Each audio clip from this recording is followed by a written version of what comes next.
Good evening, everyone. Welcome to City of Seaside Public Safety Committee meeting. I forgot. I'm so sorry. This meeting is being recorded. Thank you. Thank you. I'll call the meeting to order. We will establish a roll call in the quorum, please.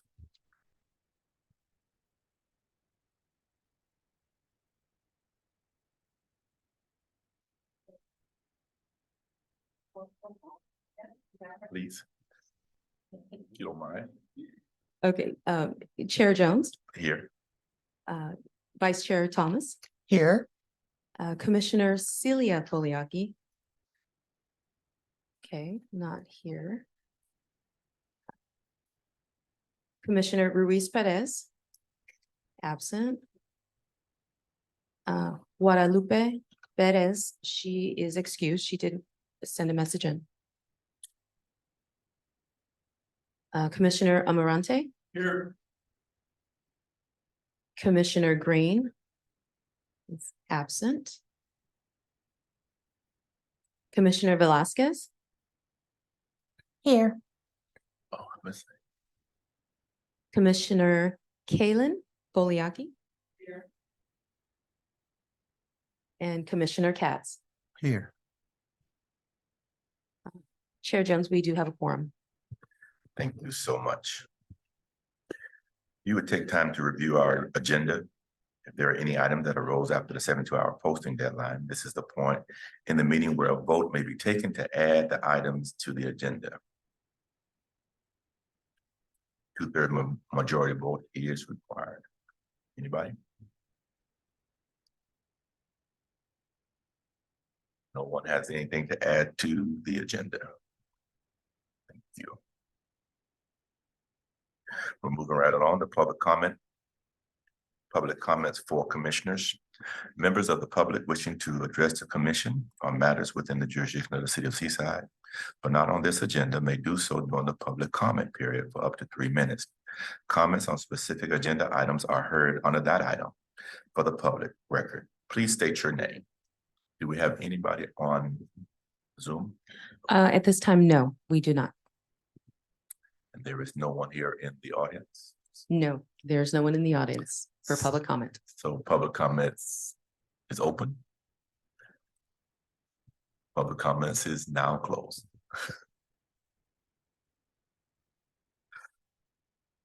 The next thing is the approval of the minutes. Minutes of July 5th, 2023. Which we all have in front of us.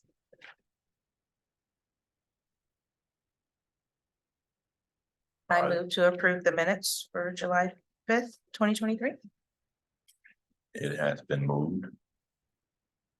I'll second that. It has been moved and second to approve the minutes for July 5th, 2023. Are there any questions? If not, then all in favor? Aye. Aye. Any opposed? The minutes of July 5th, 2023 are approved.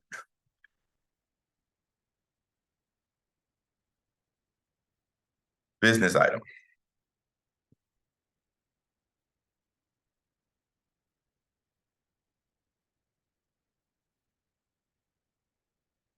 First issue for business item is firework community issue. Any commissioner wishing to talk on that item? I would like to speak, please. Yesterday, I went outside my front yard like I usually do in the morning to throw a little water on some potted plants, and I found this. It's called a triple pop, blackjack triple pop rocket in my front yard. And there's a thought that came into my head that I'd just like to share with everybody on the commission. Of course, fireworks are permitted in Seaside, the safe and sane ones, but not in Monterey or Delray Oaks or Pacific Grove. And just in the back of my mind, I'm thinking, well, everybody loves fireworks. Fireworks are like apple pie, they're American. But I wonder if when Monterey and Pacific Grove and Delray Oaks and all the other cities decided to ban fireworks. I wonder if they were thinking, well, if anybody still wants fireworks, they can go to Seaside. Just a thought I have from finding this in my front yard yesterday. So that's my thought. So after the last meeting, I was kind of writing some things down. And so, I don't know how swiftly we can move on anything concerning possibly the outlawing or regulating. But one thing I think, and I spoke with a couple of community members and we kind of came to the consensus is one thing that would help is to limit the time period in which fireworks can be set off. So we know that we set them off for the 4th of July, that's fine, but they should not be year round. So I think that might be a first step is limiting the time frame, like, the week before the 4th of July, the week after, and then that's it. Or, unless you have like a special permit from the city for a particular event that, where the city's like, okay, we'll allow fireworks for that event. But in regards to residents, that possibly having a time frame for residents, letting off even just safe and sane fireworks, but just for residents. That was part of the consensus I got from the community. If the chief wants to address that. That is already in place. There's an ordinance of the city where you cannot buy, sell, or use safe and sane fireworks. I believe it is about a week before and a week after the 4th. So that's already in place for safe and sane.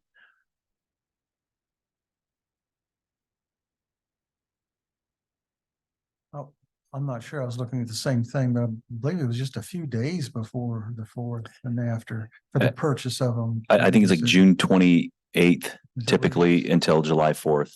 And then they can't sell them after July 4th.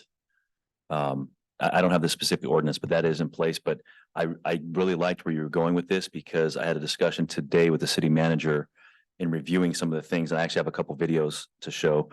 But I think a curfew may be appropriate, a solution to have a curfew where we can have people go inside at a certain time, maybe 10 o'clock or so forth. That would have to be approved by city council. And another option that I'm going to strongly recommend to our city folks is having zones for safe and sane. Going back to having specified zones within the community, Roberts Lake, Home Depot, like it used to be, which at least allows us some ability to go out and tell people to relocate to other locations. And again, I say that because the area where the 13-year-old boy now has lost vision in one eye because of illegal fireworks. That area was a complete decoy of safe and sane fireworks. We broke up that particular group 3 times before that young boy got injured. And even after he was injured, an hour later, the group came out and started right back up again. And when we responded, it was safe and sane. We drive around the corner, it's illegal fireworks. At our meeting 2 weeks ago, we agreed to add this to our agenda for our discussion, that we would possibly come up with some sort of idea to present to the city council in terms of a recommendation from this committee. There was also a suggestion that we hold a public forum to find out from the public what their ideas are. My personal idea is to ban fireworks entirely in the city. And I know I may be in the minority here on this committee, but there are people in the community that agree with me because it's just out of hand. There's still fireworks going off every night in Seaside over just this week. I think I heard them last night. There's not a lot of them, but we wanted to open this up for discussion just to hear from the other commissioners and then come up with something that we can agree on that we would present to the city council. And if I may, I have a video of one of those potential solutions that really is above my role, potentially even the commission's role, but I think it's something that would be really beautiful for Seaside. And are you able to show that video of? You might have to go to your Chrome and then if you minimize that screen, bottom right corner, there you go. And there it is. So this is just and you might have to rewind it a little bit, Gina. It's already playing on the red. There we go. So this is something, I don't know the cost of this, but there's companies that do this. And I believe we've been looking into this for several months, and I think the Monterey Fairgrounds is going to be the first ones to probably launch this. So we could probably get some information from them. But we'll just play this quick video. These are, and then maximize the screen. Right there. So these are drones. This is a drone show. It's completely silent. And these companies will come out, and the images that they can put out, this is just one of many companies, the images they can put up into the sky will blow fireworks really out of the water. I mean, fireworks are a quick explosion, multiple explosions. But if you look at the drone show with the eagle and the images, it's just completely remarkable and breathtaking. And it would be something that, well, I'm hearing that the fairgrounds has a drone show coming, but it's something we could add to enhance some of our existing community events. I would recommend if this is something the city ever looked into and approved, that it would be as far away as possible from residential, maybe down near Roberts Lake, or, you know, as close to the water as possible, because crowds will be drawn by this, even though you'll be able to see it throughout the peninsula, or at least the local peninsula. But that's good, Gene. I think you guys kind of get the idea. If you look up the fairgrounds, they're going to be doing a show like this. I think this would be remarkable. And again, there's no explosions to this. This is just drones in the sky that create these beautiful images. You could add music if you wanted to have music in the general vicinity. That's an option. Another thing, and I may have mentioned this last meeting, we are going to have our parking team out at the next 4th in full force, because that's one area where I will say was a vulnerability. As we're going out addressing fireworks much better than we have in years past, parking was a problem, and we had people parking on the wrong sides of the streets and on parties, and then General Jim Moore. I take offense to outsiders that come into Seaside, and I'm telling you, I say this not because I'm guessing. We talk to people, and the prime city where people are coming from is the city of Monterey, the prime city. And if you go up on General Jim Moore and took a poll, I don't know what the number would be. It would be significant that Monterey residents are coming here, observing the show, cheering it on, videoing the show, posting it on social media, then go back to their neighborhoods and probably get a good 8 to 12 hours of rest and not have to hear the explosions to that degree, while the Seaside community has to hear it all night. Residents that live here, the police are running around, exhausting every resource we have possible. The fire department's doing the same. And then the days that follow, you have our public works department who are working around the clock to go around and clean the streets of all the debris left from the days prior. We still, to this day, we had a gentleman who's working downstairs who spends his entire day working on reviewing drone footage that wasn't looked at in real time. So we were going from location to location with a drone, issuing tickets. Well, now we have a person sitting behind a desk being paid to go through that drone footage and look for things that were not captured by us on that evening. And I think he's already found at least 10 new locations that are getting citations. So he's able to go and pick and match addresses from the software that we have. It's very time consuming, but it's important. We have to do this. But having our parking team out and getting signs, there's no signs along General Jim Moore that says no parking, or curb paintings, whatever would be less expensive, but that would help us to not have that audience that we're catering to. It's really not fair that they're doing this here to us. Just because my grandmother actually lives at the top of Military. And because of a rare medical condition, loud noises affect her entire body. But one of the things I was asked was, is there a way, instead of changing the whole parking situation on Jim Moore, just for the 4th of July, putting out Yeah. little stands that say no parking for that night? Yeah, I think that would be great too, because that is the night where it happens. That one night, Yeah. you don't see vehicles parked up there on a regular basis other than that. I mean, I'm sure some do pull over, but it's really rare. But on the 4th of July, when the sun goes down, it's not rare. There is not a place to park up there. And then people now are getting out, and before they would just kind of sit on the sidewalk, which some still do. Now they're actually walking up on certain areas on some of the sand dunes to get a better view. And I mean, I couldn't imagine living up there and looking out your backyard and there's these strangers, probably from other cities. And they are just observing this and having, you know, again, they're appreciating the American tradition of fireworks, but at our expense. And we have to stand up for Seaside, because if we don't, I don't think anyone else will. Yeah, yeah.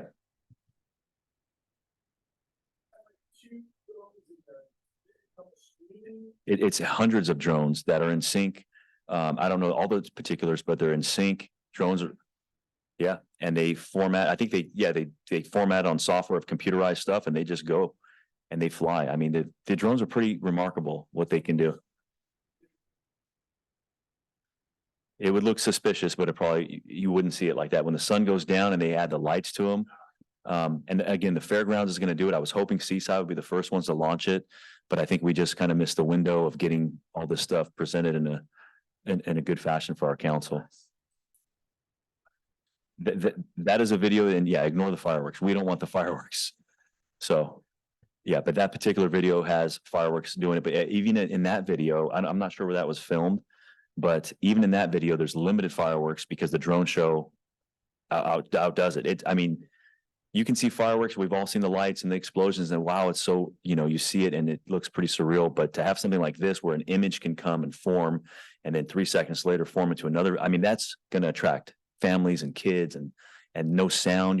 I can envision people with their dogs and just a whole different environment. That I welcome people to come to Seaside for, but not for the chaos we go through. And I want to show, if I can, the other video that was put together by a young resident here who did a ride along with us that evening, and he just wanted to, and if you could rewind that one all the way as well. He wanted to just, Spider-Man movie. what's that? Yeah. Yeah. So I'll let this video kind of speak for itself, but some of these numbers are preliminary because we've added citations, but I do want to just show this is what people don't get to see. And I know Miss Perez had mentioned this last meeting, so we'll just show this brief video.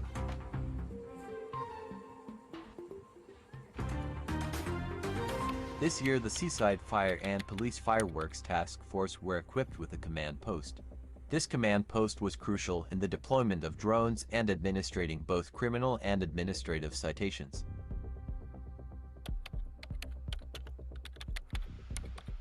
Officers and drones were in full force, responding to numerous calls of illegal fireworks. This was also the most assertive enforcement done. Officers patrolled on foot to have a better chance of catching illegal fireworks being lit. Officers were able to pinpoint a location due to drones. The department had a zero-tolerance policy.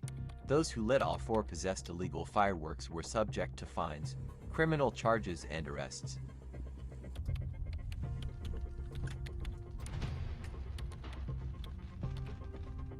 That stayed the same. That's where the young boy lost his eye later that night, right there. The fire department alongside police responded to numerous small garbage can, dumpster and rubbish fires throughout the city on the 4th of July. Officers arrested a total of 9 individuals that night and issued 45+ citations.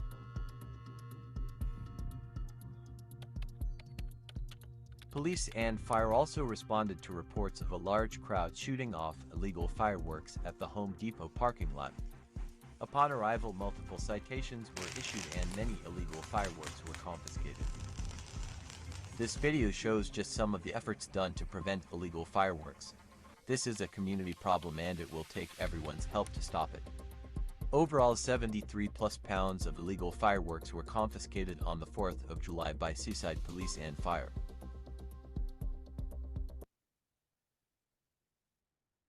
So again, that's just a snapshot of what one young man who rode with one police officer captured that evening. Some of the things that we found to be very effective this season was the month of July. We went out door to door and we passed out flyers, basically letting people know that your area has been identified as a problematic hot area and we are aware of it. Please communicate with your neighbors about this issue. That helped a little bit, we believe. It contributed to helping out. At the beginning of this video, it's daytime and you can see some officers kind of coming together, meeting, because after we briefed in this room, a full room of police and firefighters, the direction is to go before the fireworks start to these hot spots, knock on doors. This was a friendly approach. Let them know, hey, we're out in full force. we're here. Please make sure you don't, report to us. We're out and about. That was the 1200 block of Olympia, which is a huge problem and was a problem that evening. But they did not start till much later on Olympia, which they typically start much sooner. So it was effective. And I'll tell you, and I know I say this lightly because if you hear one explosion, it's the worst year you've ever had. If you have one of these in your front yard, that's a bad year. So I don't want to mislead anybody, but without question, there was a reduction in fireworks. There was a reduction. I'm not saying we're a step away from stopping it, but I literally was at that command post when it was dark around 9 o'clock at night, and there was pockets of quietness for seconds. Okay, it wasn't like 20 minutes, but I would look around at the whole city, and maybe 3 or 4 seconds, and there wasn't a pop in the sky, and then it would start up again, boom, boom, boom, boom, boom. And never in my time here has that happened. Never.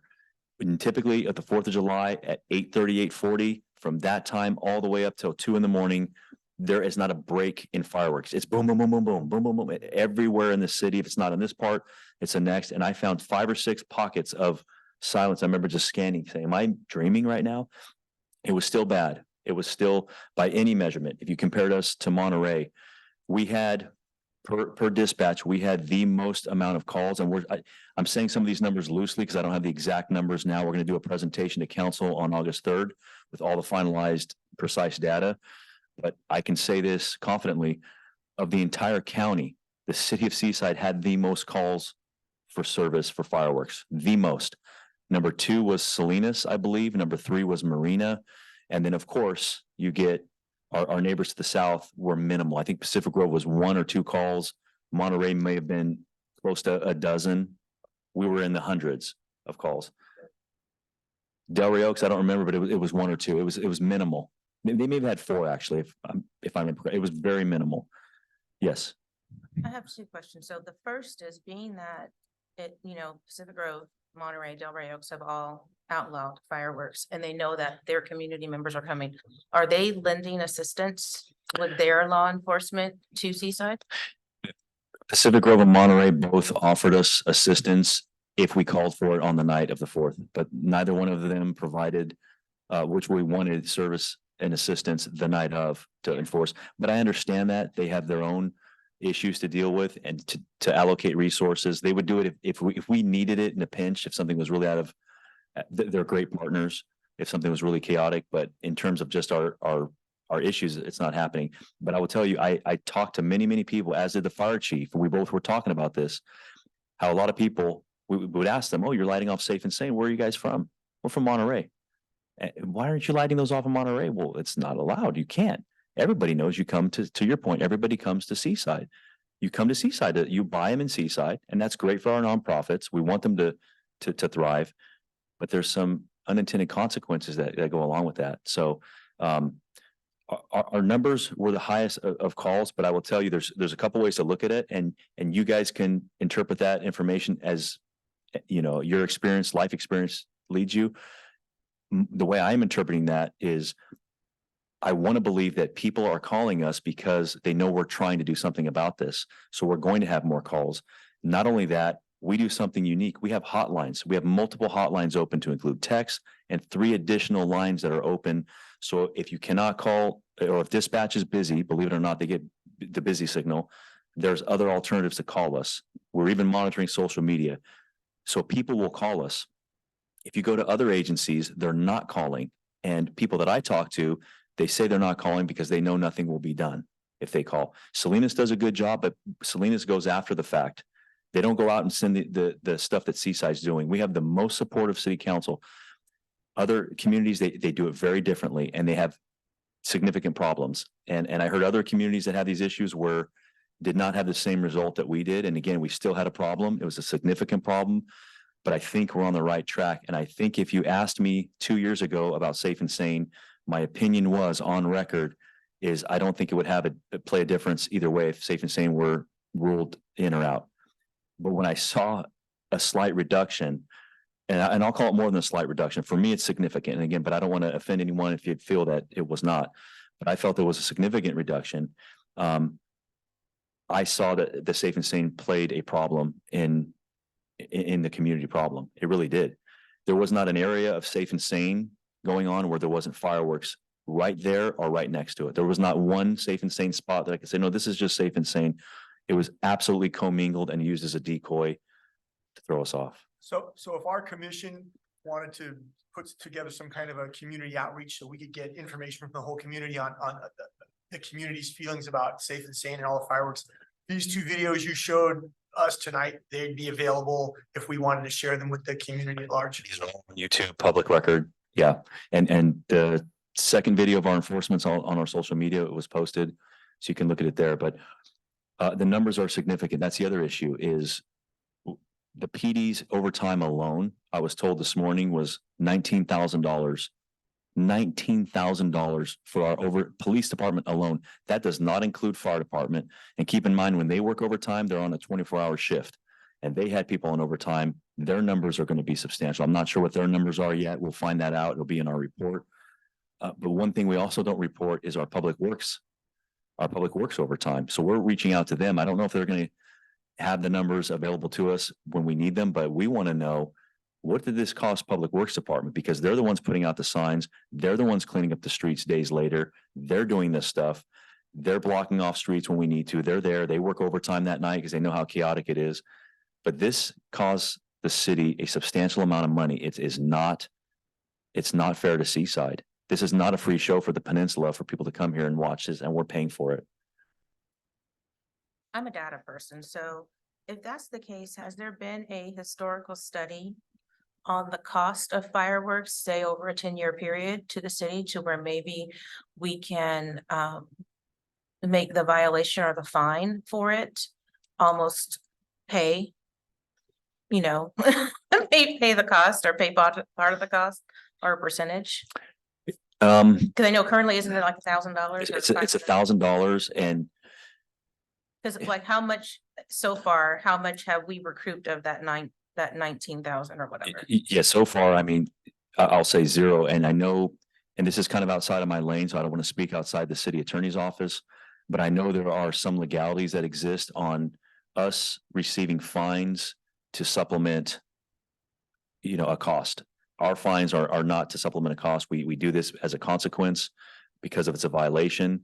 But if you look at it, and we don't take the cost and distribute, that'd be a great question for the city attorney. I know she's spoken on that. We had a $2,500 fine, you'll probably remember, a few years ago. And it was excessive. The city attorney deemed that really an unfair practice because the criminal laws talk about the $1,000 fines, and then by weight, if you have X amount of weight, you can go up to different fines, but those are issued by the courts. And the city of Seaside was trying to really have a severe punishment financially. I don't think that the $2,500 fines were able to be upheld on appeal because they were outside of their zones. What their about limits. like how medications and vaccines have a tax I on the sale? I cannot speak to that. I don't know. But again, I would have to defer that to the city attorney. But I know for us, even for our regular enforcement, let's just say the PD budget is hurting, and we say, you know what, we're going to help the city so we can help our budgets. We're going to go out and issue citations all day. That's an unethical, unlawful practice. And I think that would tie into saying, okay, we spend $20,000 on overtime, so we need to make sure we issue 20 tickets for $1,000 to.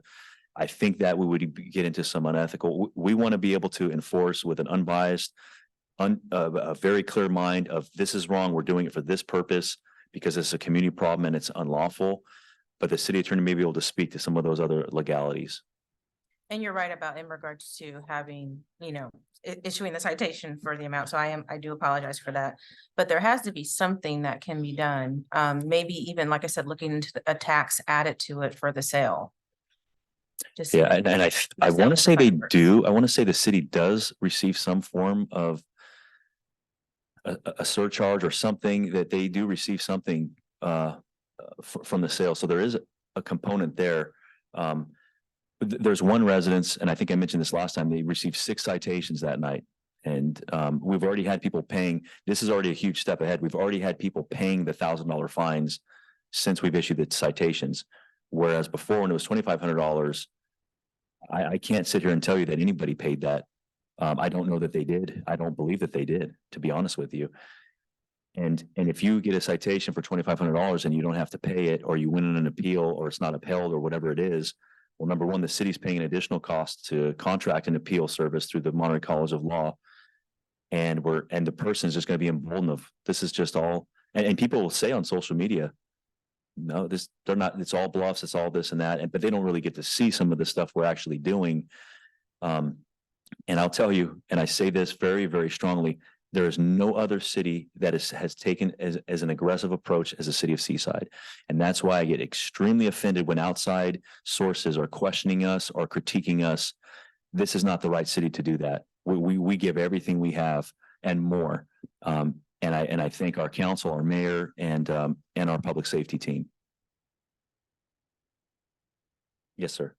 Yeah, Chief, I'm ignorant of the county rules on firecrackers or explosives. Do they also have a ban on safe and sane? I believe that they do. I can't speak to every area in the county, but I know Carmel Valley, it's unlawful. I believe county jurisdictions are also unlawful, but I can't speak to each location. But the ones named today earlier, our neighbors to the south, they are all banned. Marina was not banned. And again, I'll say it this way. I know for a fact we've issued over 50 citations and made 9 arrests. There's more citations coming in. Like I said, that gentleman who's reviewing those daily. There's an agency within our county that had a strong enforcement action and issued 9 tickets total on the night of their 4th of July.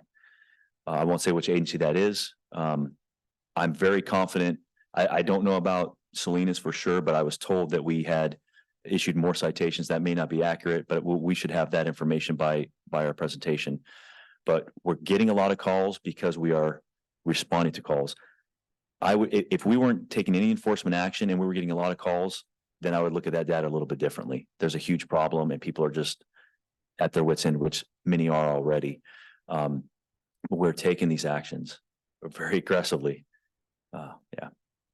I heard our vice chair say that maybe we should form some kind of a committee outreach to see what people are doing.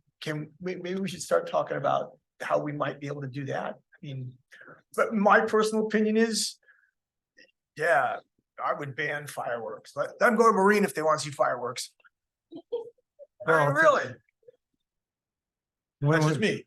Are we ready to go to open discussion on that? I think so. I hope so. That's my move.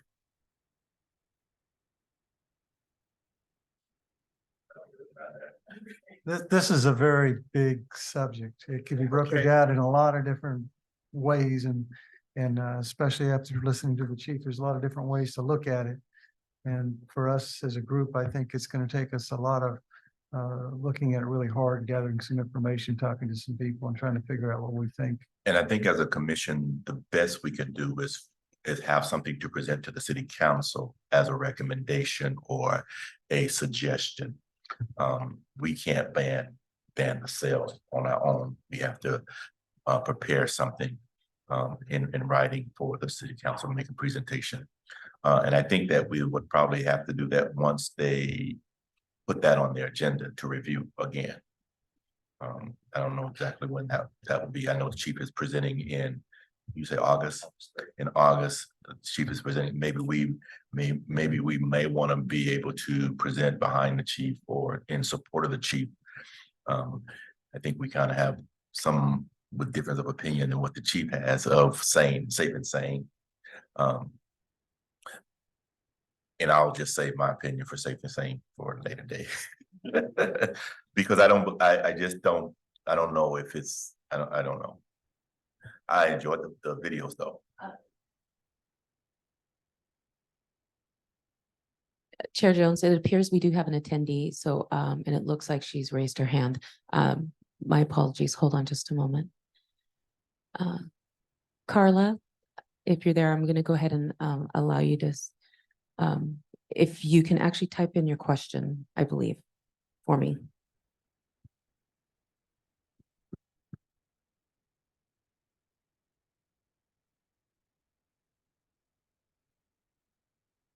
I'm not sure. My apologies, Carla, if you could hear me. Hold on just a moment. She has. Oh. I can allow her to talk. Carla, are you there? Yes, good evening. I am here. I apologize. My apologies for the delay. I'm learning the system here. No worries. I don't have capability to type anything in, so I wasn't able to oblige by that. But I will take a 3-minute public comment with regards to the fireworks of July 4th. I did start realizing that fireworks began at least a week before that. They weren't too bad. During 4th of July, it was a lot heavier. I think the illegal ones were the ones that were more prolific and that you can actually see from my end of Seaside over on Ord Grove and Military.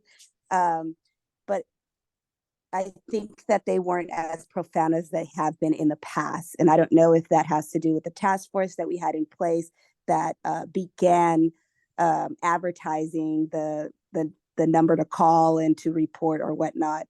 But to completely ban all of them, last year there was a big push not to do that because the supply that we do sell here in Seaside directly is tied to the youth and youth programs throughout Seaside.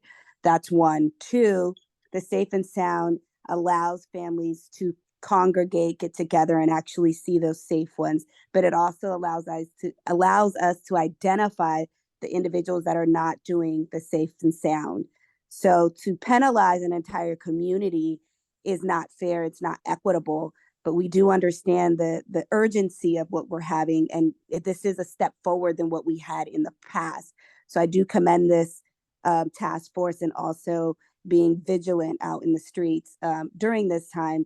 But I don't believe this is something that this commission should recommend to completely take it out, because we're not only affecting individuals that do not agree with it, but we're affecting the youth that's coming up that does use this opportunity to open it up for families to get together, to make income, to provide financial assistance to programs that facilitate our youth. I yield the rest of my time. Thank you. Thank you, Carla. Thank you, caller. We appreciate your comments on this very touchy subject. And so what's the pleasure of the commission on tonight? In the meeting 2 weeks ago, we agreed to add this to several agendas because we knew that it would not be complete in one meeting. So we can table the discussion until the next meeting and further our conversations in regards to a recommendation to the city council. Just before we table it, is there any way to possibly get the fire hazard data from the fire department to add to our discussion? Because it would be nice to know, Yeah. if there is, a fire hazard or, overground lawns or just, Yes, I can reach are out to definitely them. places that can't have fireworks. Yeah, I can definitely reach out to them and get some information. Would that include how much they spent for overtime for the fire guys? Yes, I can give the commission a full report as soon as I have the information. I'll have it all by August 3rd. And I believe our next meeting is past that. So I can have that information in August at our next meeting, and I can present the data that we have as it relates to that. Chief, if I remember our last meeting, there wasn't a big rush to get a recommendation. It was rather, you didn't, the timeframes, because we've got plenty of time before our next event occurrence. So I guess what I'm getting to, are you in a hurry to get this information, to get a recommendation out of us? Or are you satisfied with us taking a slower approach to look at every option we can? I think, and again, if you just heard Ms. Carla's comments, those are valid comments because everything she said is exactly correct. So we have to weigh in all these different pieces. And that's why my position, this is just my personal opinion, is recommending zones, having those zones throughout the city, wherever they may be. I would prefer them closest to the water. But again, this is the perspective through the lens of public safety. And the community may disagree with that. They may say, no, I want to have them in front of my home with my family because that's a valid point. So I totally respect that. The commission, it's really up to you guys on the recommendation that you guys want to come up with on that particular piece, but it will be a topic of debate because, as I've said for many years, it's really a split. You will have a strong split of banning everything, and you will have a strong split of it's not fair to the safe and sane. And I just say this from what I've seen, I really feel that those who are lighting off the illegal fireworks and causing the disturbances, they really, not only are they disrespecting the city of Seaside, they really are disrespecting our nonprofits who are trying to do exactly what Ms. Carla just described and come up with these funds for their particular needs.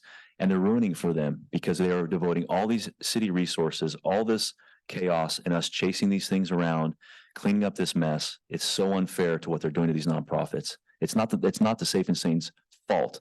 It is those who are lighting off illegal fireworks and causing all of this disturbance. Thank you, Chief. And I want to say that on behalf of the commission, I think the police and fire department did an excellent job. I saw them more in my neighborhood this year than in the previous years, but probably because I wasn't looking at previous years, but I was looking this year. And so it was great, your service. Thank you so much. I think that in the meantime, we should be, as a commission, each of us should be talking to community members to get their opinion so that we can have a better understanding as to what the community really wants. And then we will be able to come back together on our next meeting and really discuss our findings concerning what the community members that we talk to and what their pleasure is as well. Yes. Is there any way we could possibly have a community Zoom for discussion on this instead of having a town hall or maybe having a town hall with a community Zoom or? I think that's a great idea. And I really think, I do believe if we advertise this meeting with this agenda topic, the format is already here, the platform, we have Zoom, members can log in. And if we maybe, even if it was from us putting it on social media, saying we're having this discussion, this meeting about fireworks, I would be willing to bet you we will get some residents to start listening and looking, if not even the media that wants to weigh in and listen to what's happening. We could do this at our upcoming meeting and we can really advertise, we're having this commission meeting, this is who we are, and we're going to have a discussion. We would love input and people will come in public comment and have 3 minutes to tell the commission what they want. Well, I was thinking possibly a separate meeting, and I just know this from being on other boards, that if you have a meeting where you have other things you also have to get done, when you have a topic like this, a lot of times the other stuff won't get done because of the amount of time.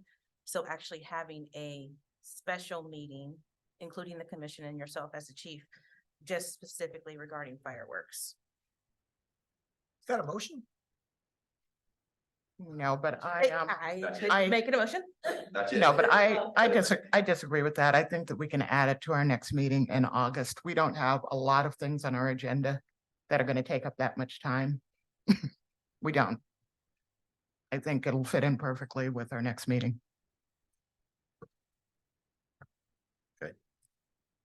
Would there be enough time to get the word out to everybody that might want to participate? Gina, do you have the date of our next meeting? Yes, it's August 23rd. It's on the bottom of our report here. And Ms. Carla has raised her hand again, so Chair, but I was going to interject. I know you do need to leave, so do you want to hand the meeting over to Vice Yes, I'm Chair? going to hand the meeting over to the vice chair because I do have another meeting. Okay, Please excuse me. okay. Vice Chair, or Chair Thomas, can I go ahead and allow Carla? Okay, Carla. Yes, please.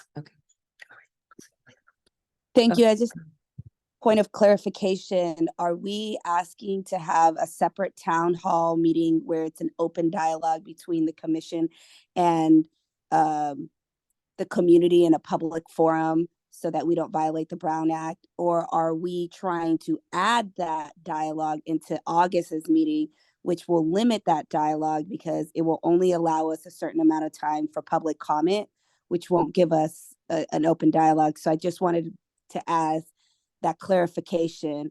Are we discussing those two items, or are we just saying that we're just going to put that item on to August 20 something? I didn't catch the full date of that. Thank you. I yield the rest of my time. This is Vice Chairman Thomas. That was a suggestion of Commissioner Velasquez to have a separate meeting. And I personally disagreed with that and think that we can add this to our agenda for our August 23rd meeting. We have not voted on either one of those yet. So I would like to get feedback from other commissioners in terms of what you would like to do. Do you want a separate meeting or shall we add this to the August 23rd agenda? August 23rd, probably good enough, my opinion. August 23rd. August 23rd. Okay, I believe we have a consensus that this will be added to our agenda as a item, and we will also, now how do we go about that in alerting the community that we will be holding this?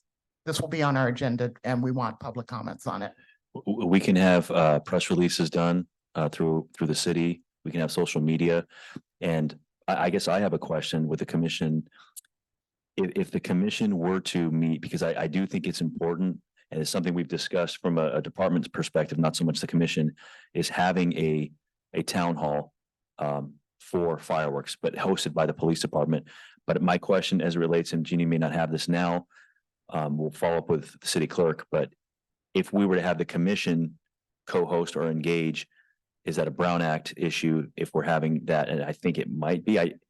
Okay, so you already know the answer to that. But I think you guys can attend and observe and at least listen to that. But I do think, and we've been talking about this for a while, that it's important for us from the police department's perspective to have a platform where people can come in and we listen to what the community wants, unfiltered, and have them give us input, because we don't have every solution, and it's important we do that. But back to your question, we can have press releases for our next meeting as well as social media posts, and I think we'll get some feedback on that.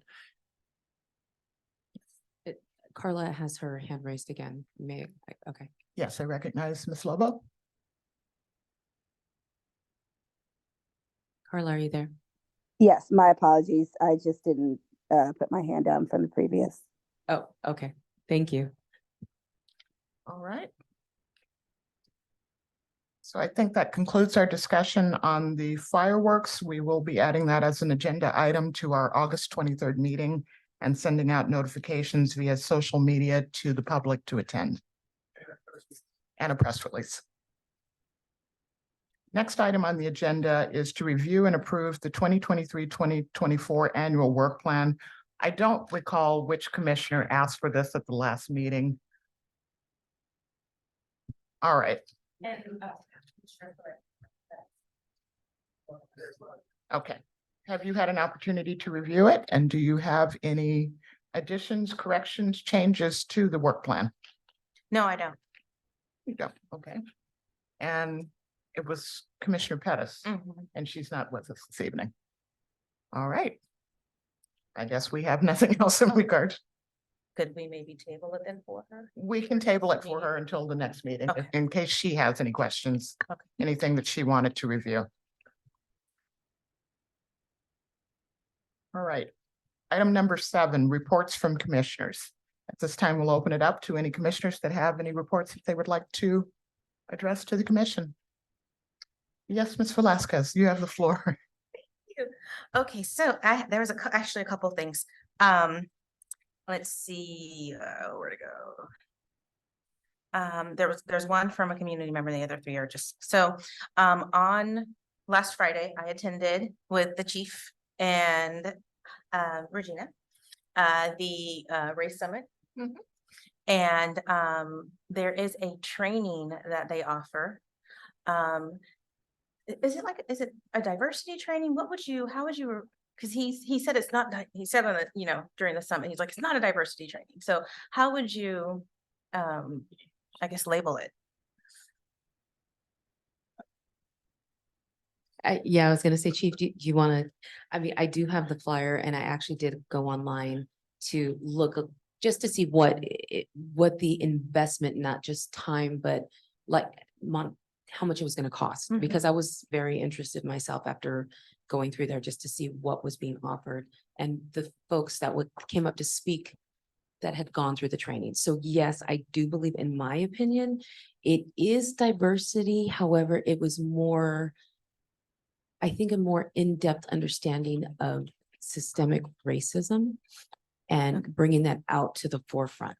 Yeah, because And- it does mention that on the website. Right. And so that's why I was trying to do a little bit more in-depth trying to understand what that training would entail.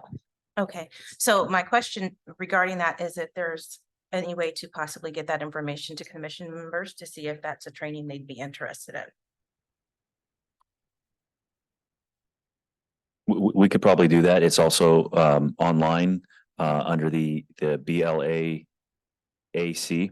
Mr. Derek Williams, he has that stuff posted, and I know EERC, I think, is what the acronym was. I can't remember, zero something or another. But yeah, it's really an in-your-face, raw, unfiltered exposure of humanity, of human beings coming together and really diving deep into your soul of implicit bias and exposing things that you may not even know you have.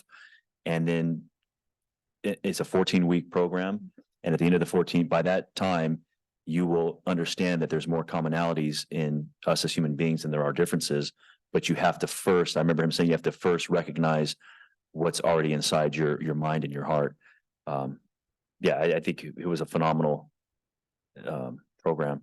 And I want to add just one thing to your comment, and I apologize for taking your time.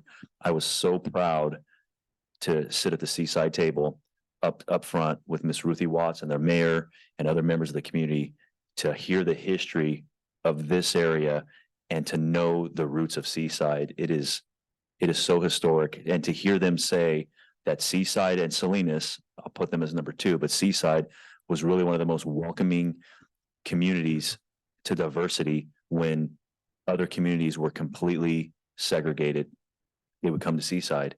And then we have all these community civil rights leaders that are still with us, like Miss Helen Rucker and Miss Ruthie Watts, who I was privileged and honored to sit next to. I was very proud that my patches have the city of Seaside on them. The history is so rich in this community. Martin Luther King visited here. Ruthie Watts told me that Rosa Parks visited Seaside. And in a day where social media did not exist, to have leaders of that magnitude coming to Seaside, wow, that's all I have to say. Thank you, Chief. So I was just wondering if that information could maybe be sent out to the other commission members, since I don't know who all attended or whatever. I can scan that flyer and then I can send it in via email. So that way they have access to the website so they can pursue that information, if that's okay. And then my next one is just, I have a couple. So as I've said before, I am the mother of an autistic child. And as everyone's aware, probably there was a accident in Prunedale of a 7-year-old girl that was nonverbal. And she had, I guess, gotten out of the house and was hit by a car on the highway. And so as of this weekend, her father was charged with murder too. And I'm not claiming to know anything about the family or all the history, but having lived the life, I'm blessed enough to have a son that is verbal, but his daughter was nonverbal. I have a nephew that is nonverbal, and you know, his mother also experienced him suddenly getting out of the house.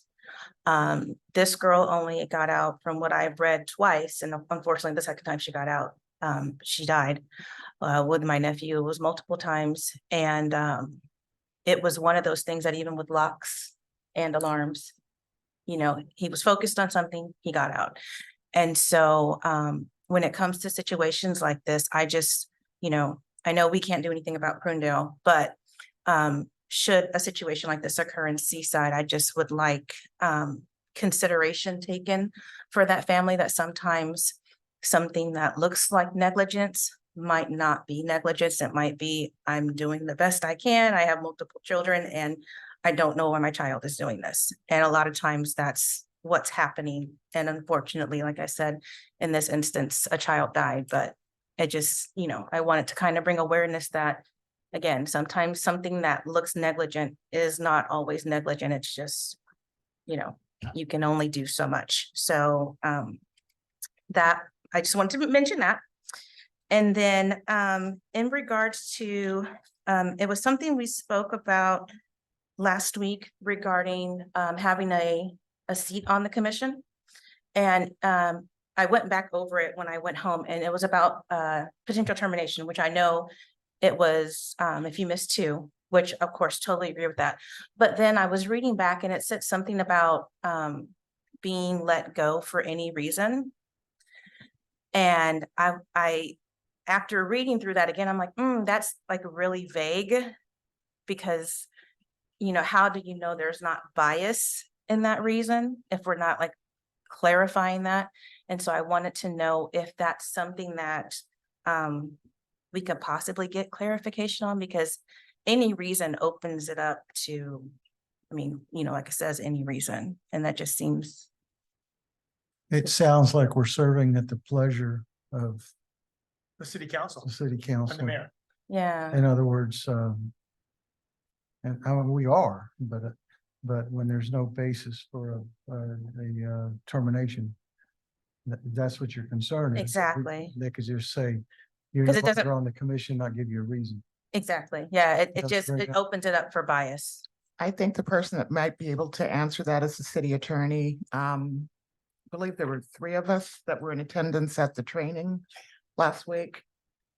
Any questions in regards to that, I think we should be directed to her as far as the language. And if we were to get to that point, she would absolutely need to be involved. Or we can pose that question to her. She gave us her phone number and I believe her email address if we had a question about anything. So that's something that we could probably pose to her and Thank ask her you. for clarification. All right, you have one more? Is that it for you? Are there any others? At the floor. Early on, when I was first attending, one of the goals that I thought I heard was that we were gonna try to become more involved in the community, to let them know that we exist. Yes, One of the other goals we sort of touched on was that we want to attract young people, at least candidates for young people.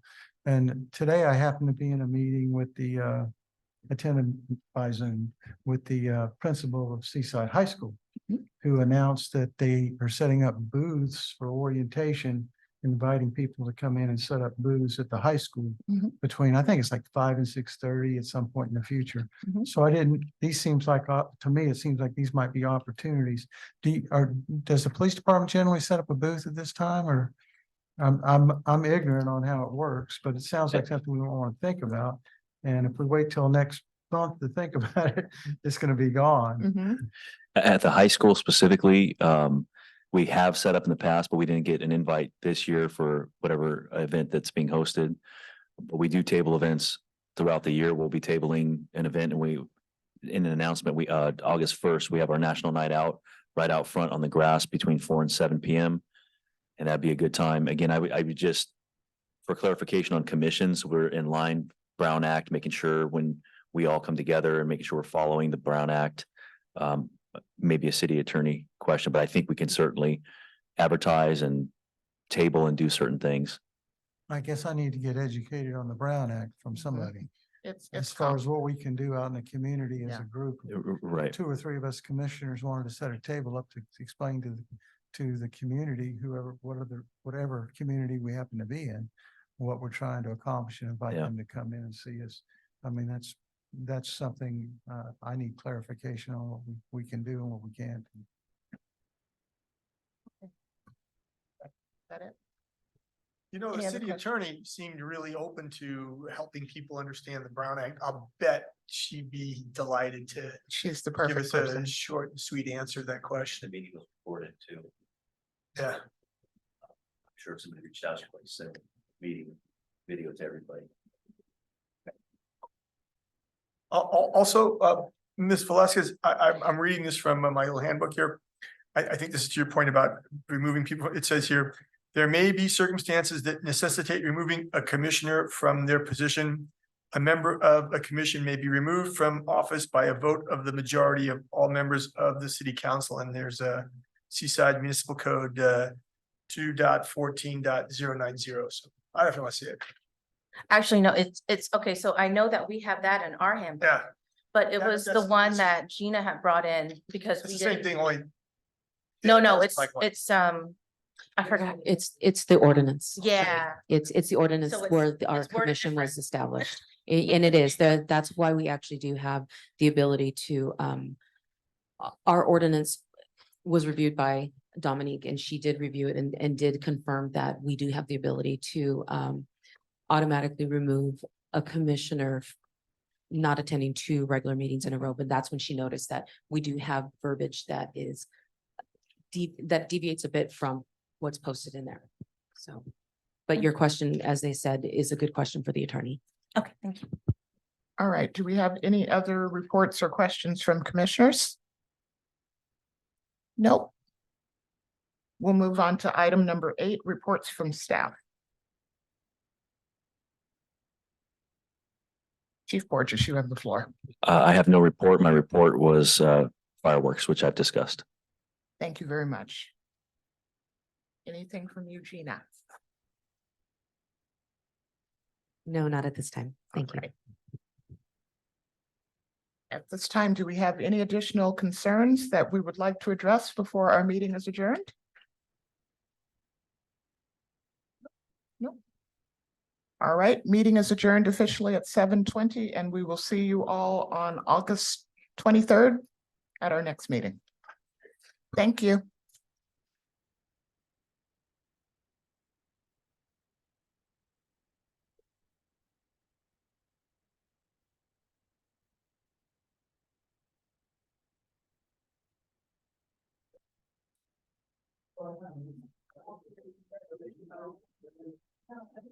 Yeah, if you are, if you're following some second part.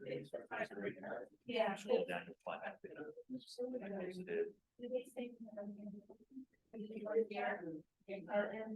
would have to Facebook, if you have a Facebook, just go to Facebook, see Second Bar, please.